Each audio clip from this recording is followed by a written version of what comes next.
we did not uncover evidence that could predicate an investigation against uncharged third parties. These two photos, please put the photos back up. These two photos staring you in the face are evidence of a crime and more than enough evidence to predicate an investigation against former Prince Andrew. So I ask you, Attorney General Pam Bondi, why did you shut down this investigation last July, and why have you not prosecuted former Prince Andrew? I don't believe you asked Merrick Garland these questions when he was Attorney General and set before. I agree with you. You twice. I'm reclaiming my time. I agree with you. I agree with you. During the Biden administration, I called. Today, we're diving into one of the most explosive moments from the House Judiciary Committee hearing on the Jeffrey Epstein files. California Democrat Representative Ted Lieu goes head-to-head with Attorney General Pam Bondi.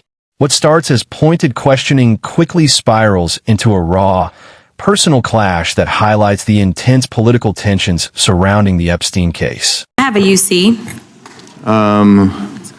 Ms. Crockett from Texas is recognized for UC. Thank you so much. Donald Trump's approval rating implodes on his strongest issue. This is from Newsweek today.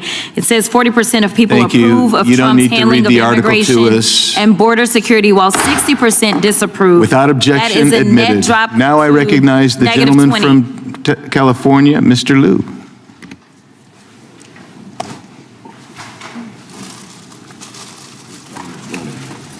Thank you, Attorney General Bondi, for being here today. I'm going to show you two photos. Thank you. I'm going to show you two photos of former Prince Andrew. Prince Andrew attended various parties with Jeffrey Epstein. Under the law Congress passed, you were allowed to redact photos to protect the victims of Epstein's sex trafficking operation.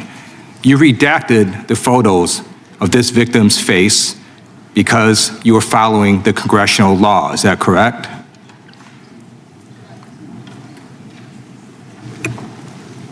I'm sorry that we redacted the victim's Because you were following the congressional law, correct? Yes. Okay. You have now established that please put the photos back up, that we are looking at a sex trafficking victim. Under the Federal Victims Trafficking Protection Act, not only is Jeffrey Epstein guilty, but anyone who patronizes Epstein's sex operation is also guilty of a crime. That's why I find it absolutely despicable that you sought to protect Epstein's clients, like former Prince Andrew. Last July, you closed the case on Epstein's abusers. The July 2025 memo from your Department of Justice stated, quote, "We did not uncover evidence that could predicate an investigation against uncharged third parties." These two photos, please put the photos back up. These two photos staring you in the face are evidence of a crime and more than enough evidence to predicate an investigation against former Prince Andrew. So I ask you, Attorney General Pam Bondi, why did you shut down this investigation last July, and why have you not prosecuted former Prince Andrew? I don't believe you asked Merrick Garland these questions when he was Attorney General and set before. I agree with you. You twice. I'm reclaiming my time. I agree with you. I agree with you.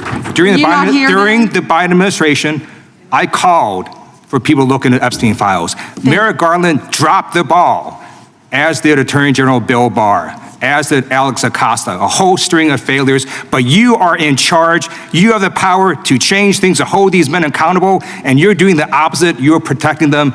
So I want to move on to another man. Can I answer Donald that, Trump. though? I want to move on to another Can I question. answer your question about protecting You answered the question. You're saying no. I love this. I want to discuss another man, Donald Trump, who is all over the Epstein files, like former Prince.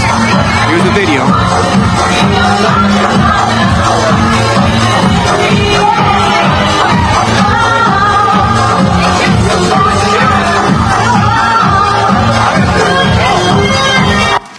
Like former Prince Andrew, Donald Trump attended various parties with Jeffrey Epstein. I want to know, were there any underage girls at that party or at any party that Trump attended with Jeffrey Epstein?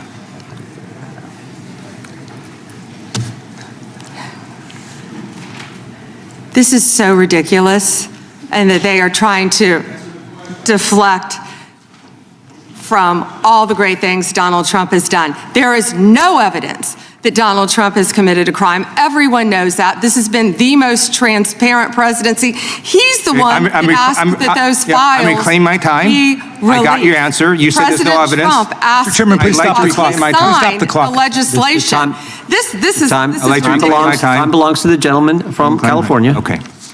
I'm going to put up another document from a witness who called the FBI's National Threat Operations Center because I believe you just lied under oath. There is ample evidence in the Epstein file. Don't you ever accuse me of a I crime. believe you just lied under oath, and this is all on videotape. You said there's no evidence of a crime. I'm showing you, here is a witness statement who called into the FBI's Threat Operations Center. He drove Donald Trump around in a limo. He overheard what Donald Trump said to Jeffrey on his cell phone. He was so angry, he was going to stop a limo and hurt Donald Trump.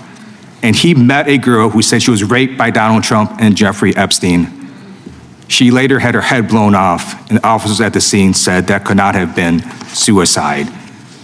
No one at the Department of Justice interviewed this witness.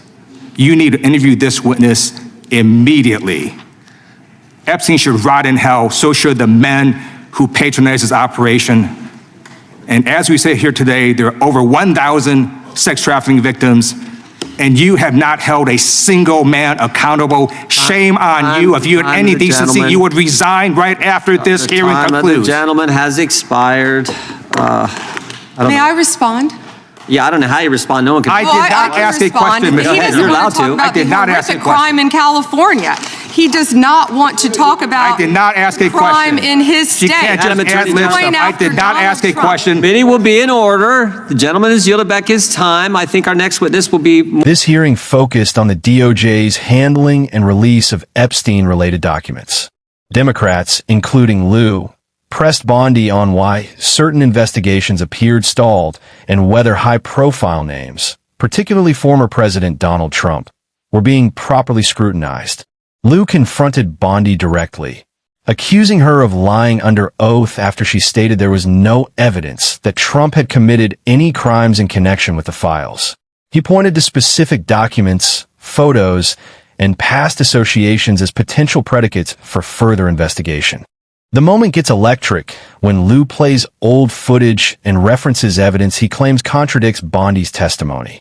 Bondi pushes back hard, defending her position and firing back emotionally. Don't you ever accuse me of committing a crime. You can see the frustration on both sides. LIEU methodically laying out what he sees as inconsistencies, while Bondi appears visibly agitated, calling the line of questioning ridiculous and a deflection from Trump's achievements. This isn't just procedural sparring. It touches on deeper issues. Transparency in the Epstein files release, protection of victims, accusations of political favoritism, and whether powerful figures are held to the same standard as everyone else. The exchange captures the raw nerve this case still hits years later. Regardless of your politics, this clip reveals how polarized Washington remains on accountability for elite misconduct. Critics of Bondi see stonewalling and loyalty to Trump. Supporters see partisan attacks and overreach. The hearing also spotlighted broader frustrations, mishandled victim info, questions about Prince Andrew and others, and demands for real justice beyond headlines.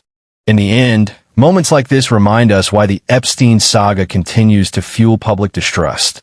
Full transparency, consistent rule of law, and protecting victims should matter more than partisan score settling. What do you think?